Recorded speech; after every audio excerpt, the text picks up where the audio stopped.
What up, motherfuckers? It's time for another review from the hater about the second part of Bash at the Beach. Bash at the Beach continues, cucks. You understand what I'm saying? But before we do that, a couple of things. Number one, cucks, subscriber shoutouts up in this piece. All right, first of all, we've got, what's his name? I must have missed, there it is, Rock and Roll Night, who says subbed. Welcome, Rock and Roll Night. And also we have, who do we have here? There was another guy who appeared here as a new subscriber because he did what he was told, and that is subscribe today, motherfuckers.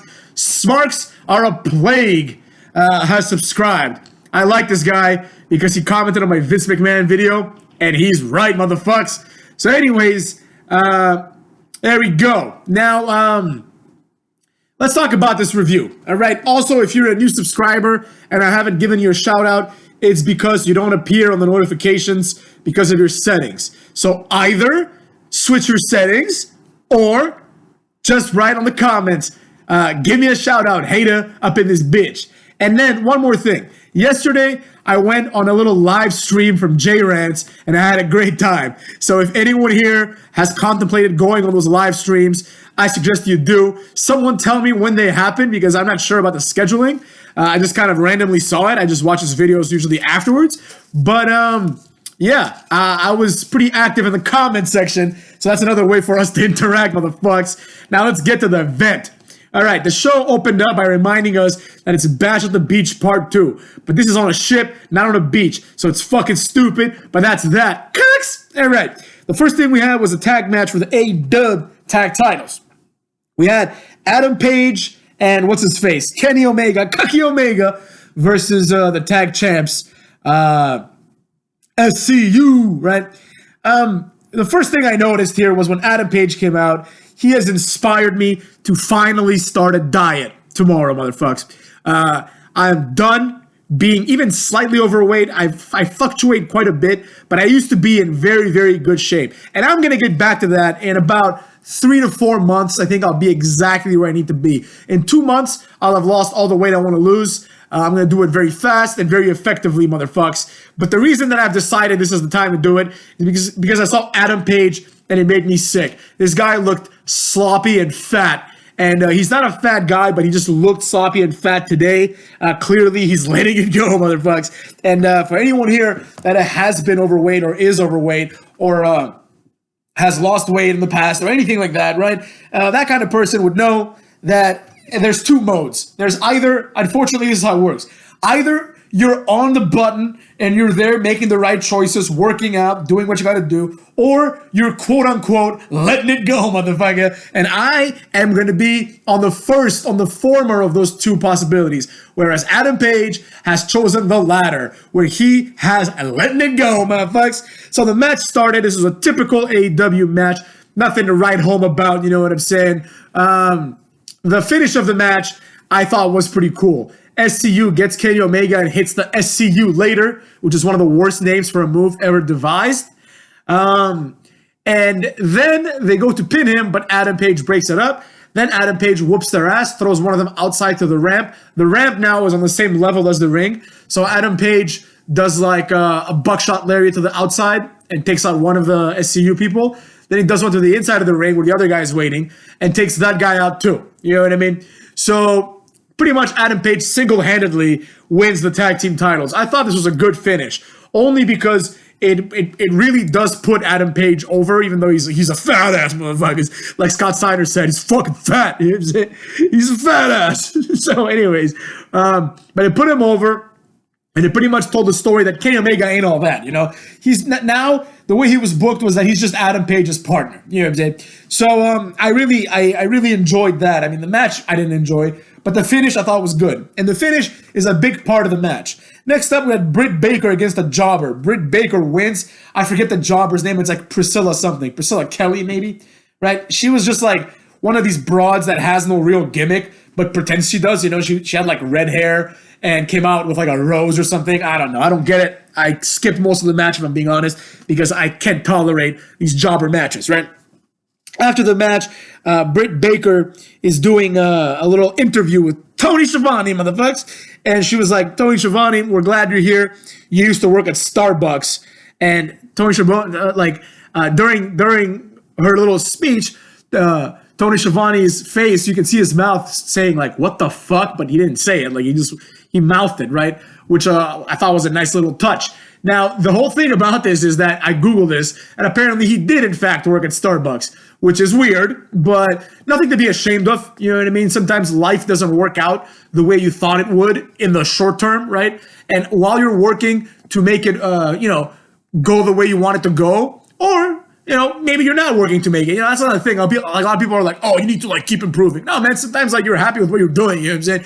So good for Tony for working at Starbucks. There's no shame whatsoever in working at Starbucks. So I did not like this at all because I understand it's supposed to come off as elitist because she's like a dentist, right? But it really is fucked up because there are people out there that work at Starbucks. And there are people out there, a lot of people actually out there who work at Starbucks because they might have to, or because they're rebounding from their career, or they went to school and they weren't able to get a good job out of college or something like that, right? So they work at Starbucks, and it's exactly what happened to Tony. It just so happened that the peak of his career was when he was much younger, in WCW. And now the one good thing about AEW is that it gives people like him a place to work. I really do. I really do like that.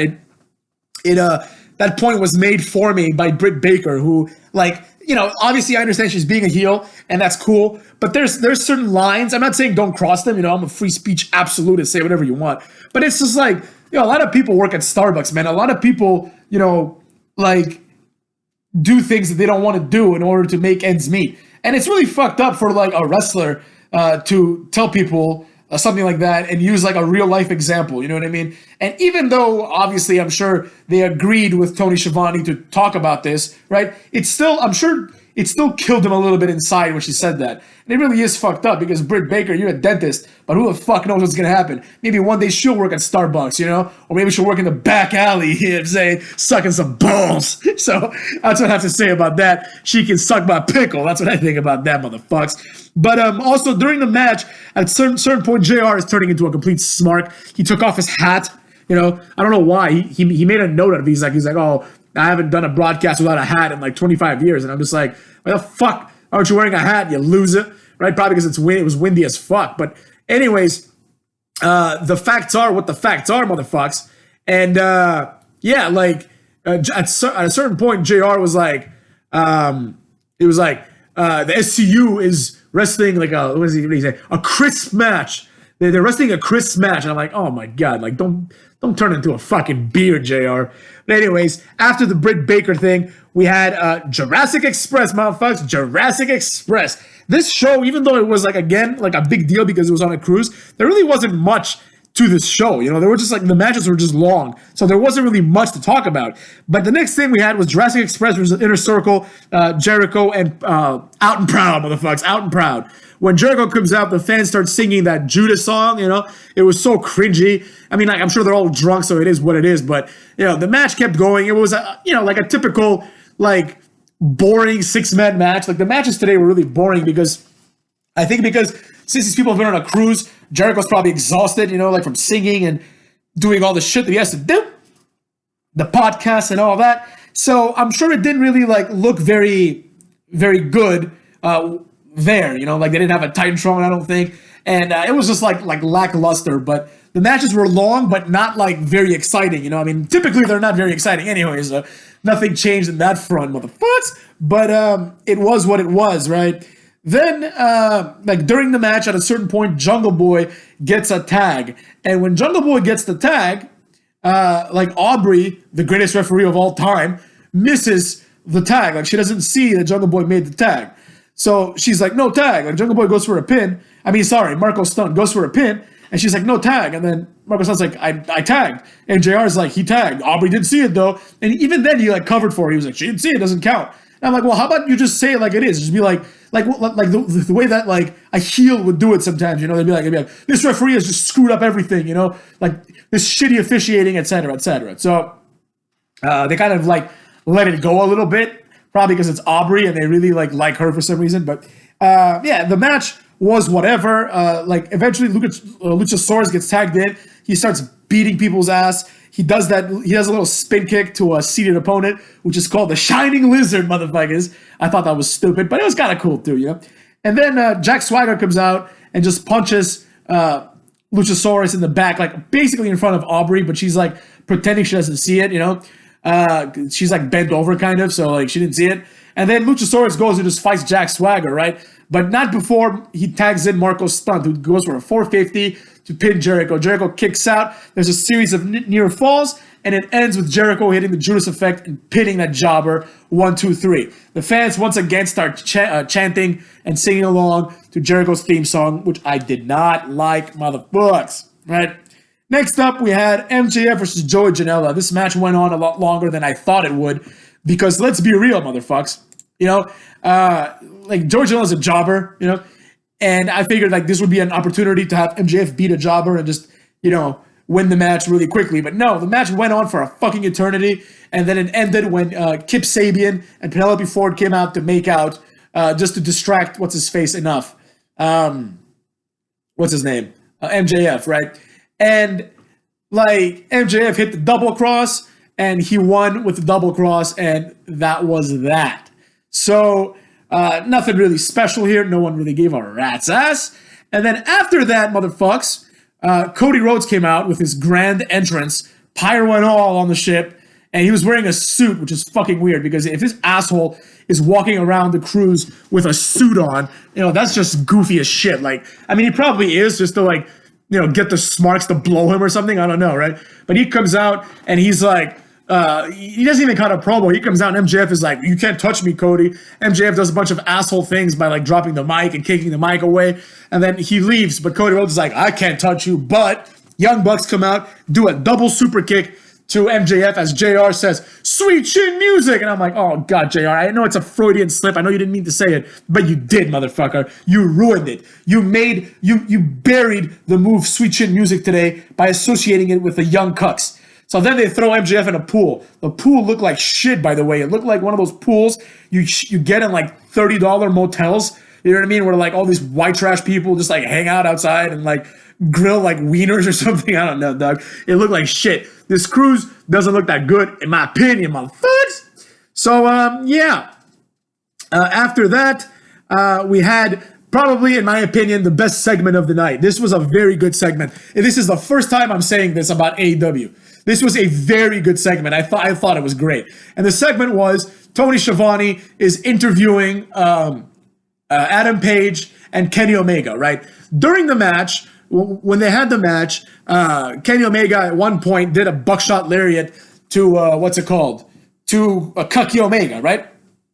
And, like, it was obviously not on purpose, right? And JR, like, fake news JR, says, "Oh my God, that was inadvertent, right?" Right? So he kind of plants the seed of, like, oh, he did it on purpose. And I'm thinking to myself, dude, like, why would he do it on purpose, you know? Like, at the very least, they're kind of friends. You know what I mean? At the very least, they're kind of friends. Like, they're not enemies. You know, what interest would Adam Page have to just attack Kenny Omega for no reason during a tag match where he could be tag champion, right? So just like from a storyline perspective, that was very weak, because it's like they want to put the seed in your mind, right? That like Adam Page is like dissatisfied with the Elite, right? Which like, that's clear, you know, they've put that seed in there. But this does not necessarily translate to Adam Page is going to attack Cuck Omega during a match. That makes no sense, right? But in this interview with Tony Schiavone, right, he's interviewing the tag champs. Kenny Omega is talking like a mile a minute. He's just like running his mouth. He's probably drunk a little bit or some shit, right?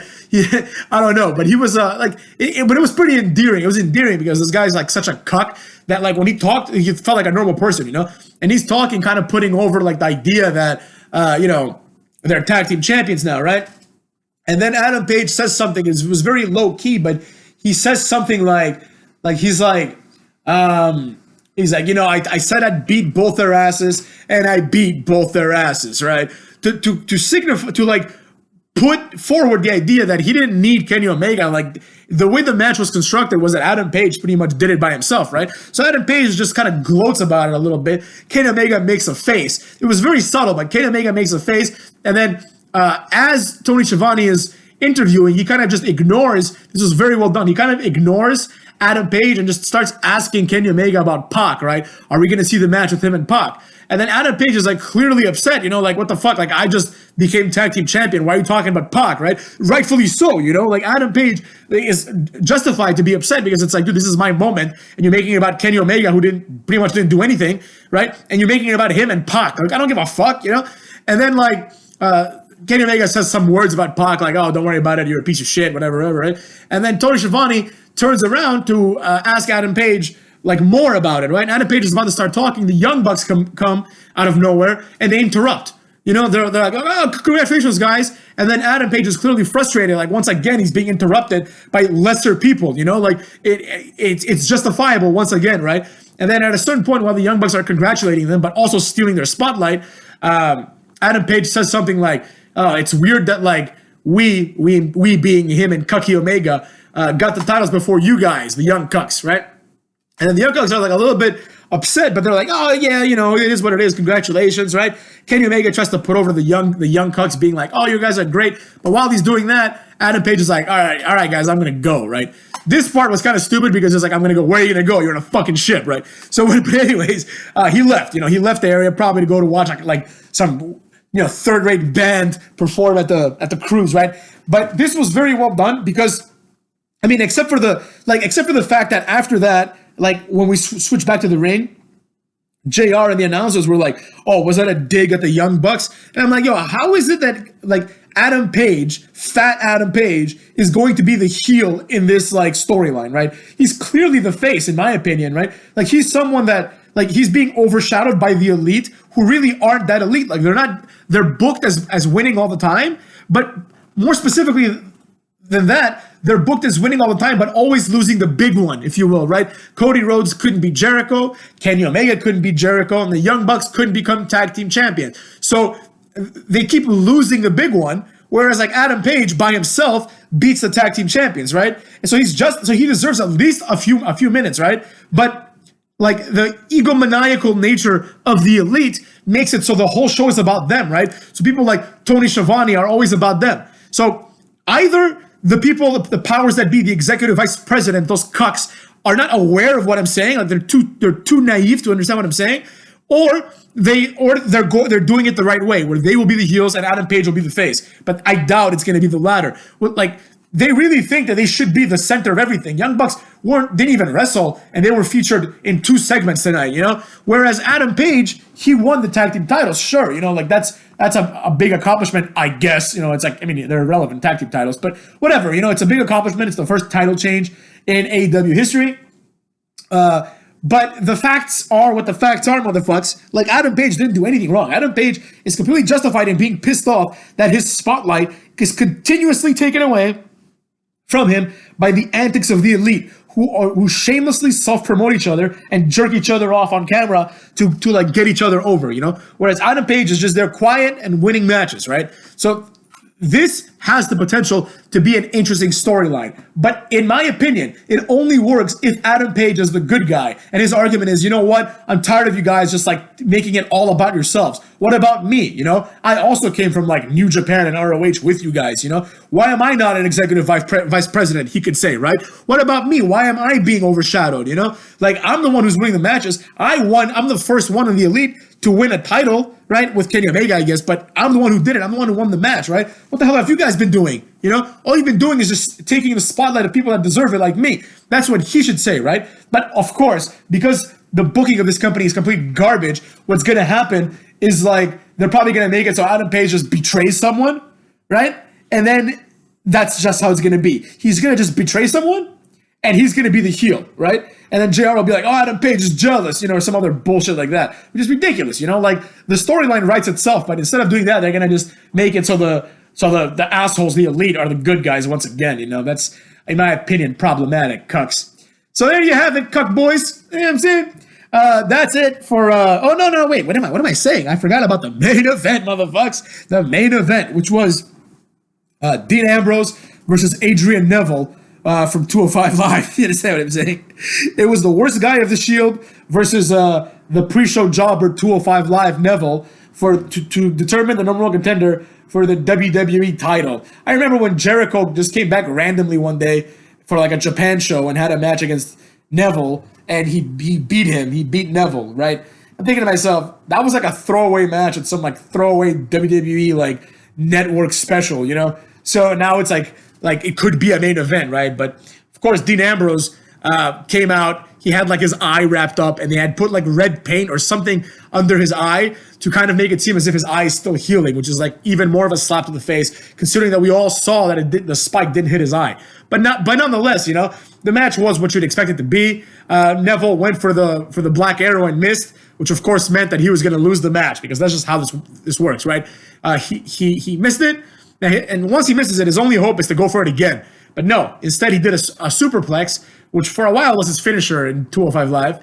Then he did the brutalizer, right? Ambrose got his foot on the ropes, hit like 2 dirty deeds. Pac kept kicking out, so then he picked him up and he hit the paradigm shift, aka the lifting dirty deeds, and beat him with that, right? Jericho was on commentary, and Jericho like kind of stared him down in the end. Now, I don't know, man. Like, this does not feel like a pay-per-view match to me, you know? Like, if it does, it doesn't feel like a main event, you know? Like, if Jericho and Dean Ambrose were in WWE, this would be like the second match on the card for the IC title. You know what I mean? It wouldn't be like a big deal at all. It would be like a throwaway match, you know? It would be like on the level of Mansoor versus Cesaro. So it doesn't feel like a big deal.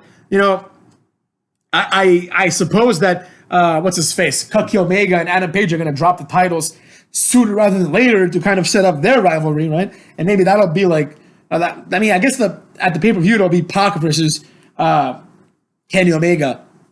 And Kenny Omega is going to probably win that. Feud against Adam Page, beat Adam Page. But this will take like months, and then he will eventually become AEW champion. A lot of people think Dean Ambrose is going to win the title.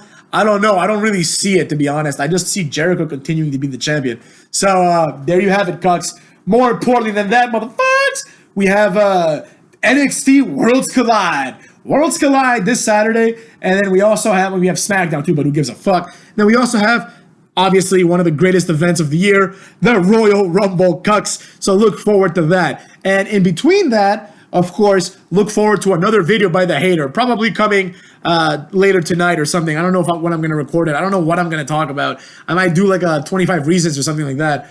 You know, people seem to like the 25 reasons, motherfuckers. And then another thing, if any of you have any idea, like, about other, because I don't know anything about like the IWC. You know what I'm saying? I know like the people that I know like Jay Rance, I know fucking Technical Work Rate Productions, those two guys. You know what I'm saying? I know like a few people, but I don't know much. Like, especially I don't know like any YouTubers that are like smarts, right? So if anyone has any suggestions about any smarky YouTubers, I would like to hear some, because I want to watch some of them just to kind of see what the fuck these idiots are talking about, and maybe go after the motherfuckers, because I'm looking for victims. You know what I'm saying? So there you have it. You know, it is what it is. So let me know, Cucks.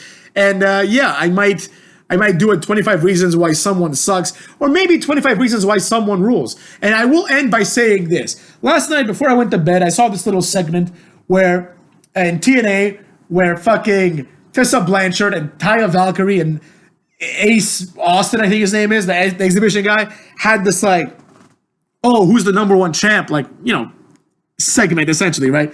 And it was just atrocious, man. It was atrocious because these people were all like it's two broads, right? The smallest one of the three people in the ring is the world champion, right? And she's a girl, right? So you had two girls and one like X Division cuck, basically, right? They're like, oh, who's the best wrestler in this company? And I'm like, dude, like Ace Austin would be in 205 Live, probably. I don't know anything about him. I haven't seen him wrestle. I think I saw like a highlight video of his moves. He's got some pretty cool moves. But let's be real. This guy's like, you know, none of these people feel like champions, man. So I don't say wrestling's dead. But, oh, that's what I'm going to do. I'm going to make a video. I know what I'm doing.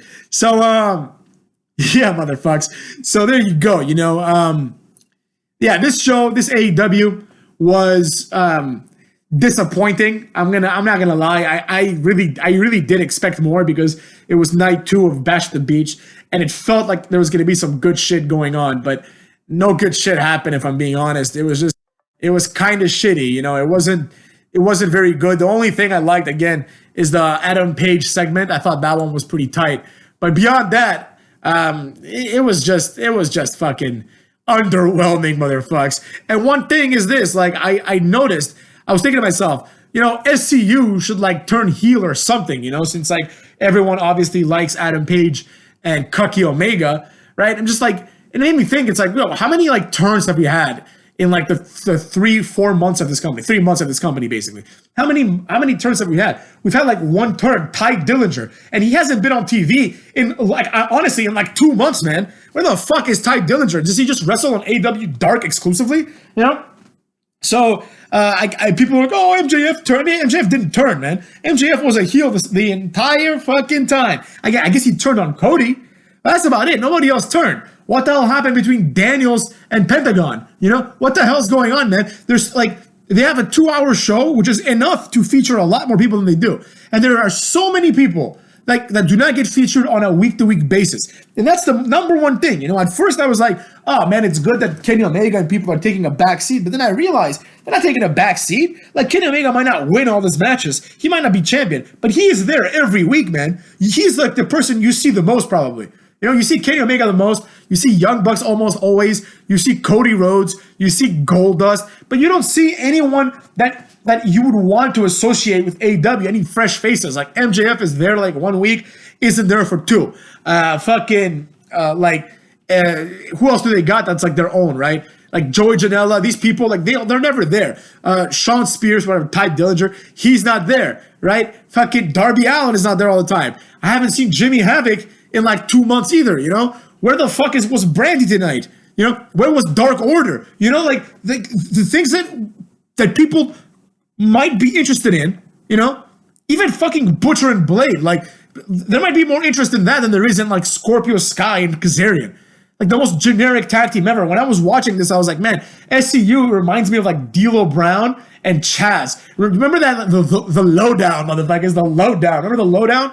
Chaz and D'Lo Brown. It was like the most generic team ever. They're just these two jackasses, right? I actually like D'Lo Brown, but these two people that just came out and they're like, oh, like, we're a tag team now, right? And then eventually they got jobbed out. They got managed by like Tiger Ali Singh, and they started dressing like Indians. It was fucking weird. But the point is, it feels the same way. Like, SCU has no identity, man. You need fucking identity is what makes entertainment entertaining, man. I was watching this, I don't know, I was at some bar and they were playing Netflix or Hulu maybe, and there was like some show. It's like American Idol, but it's with like rappers, right?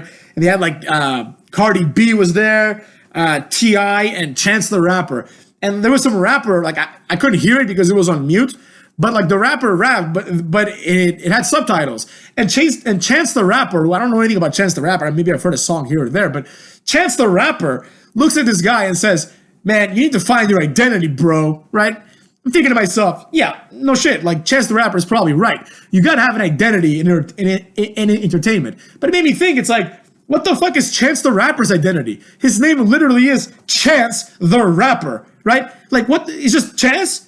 Like some guy named Chance? What does he do? Oh, he's the rapper. Yeah. Imagine being like Steve the wrestler instead of Stone Cold, or The Rock. Dwayne the wrestler. John the wrestler. That's fucking stupid, man. So like, that's what I'm saying. You got to take a page out of Chance the rapper's book and listen to his advice and get an identity, SCU. Like, unless you have like an appearance that is unique, like if you're Marco Stunt, your identity is like set in stone for you. You're just Marco Stunt. You're like a tiny little midget guy. But if you're someone that's generic, right? Because generic doesn't necessarily mean you suck. Generic just means you're like everybody else, right? Like Marco Stunt is not generic. He's different. At least he stands out. Like if you ask me right now, you're like, hey hater, who would you fire? Scorpio Sky or Marco Stunt? I'd fire Scorpio Sky. Like he brings nothing to the table. Like what's the difference between him and Stu Grayson from Dark Order? What's the difference between Scorpio Sky and fucking, let's see, Kip Sabian? What's the difference between Scorpio Sky and QT Marshall? What's the difference between these assholes? They're the same thing. At least Marco Stunt, you're like, oh, there's Marco Stunt, the little boy. He's gonna get his ass whooped. At least like there's something there, right? It's just like Hornswoggle. Hornswoggle was more fun than Evan Bourne. Remember Evan Bourne? Nobody gave a fuck about Evan Bourne. Hornswoggle was like, oh look, it's a midget who thinks he's a leprechaun. That's way more entertaining than just a guy like Evan Bourne or Dolph Ziggler. It's just, they're the same thing. Evan Bourne and Dolph Ziggler, it's like the same exact thing. What's the difference? You know what I'm saying? So that's something that AEW really needs to work on, right? There's different ways to give people identities, and that's probably another video in and of itself. But there you have it, motherfucks. That's been your AEW review, and stay tuned because after this video, cucks, I'm going to upload a 25 reasons video. It's going to be a good one, I have a feeling. Maybe, no, it's not going to be at 25 reasons. I mean, it's going to be structured like that. Like, I'll probably give reasons, but the title won't say that. The title will be something like, Wrestling Sucks. You understand what I'm saying? All right, cucks. See you later, motherfuckers.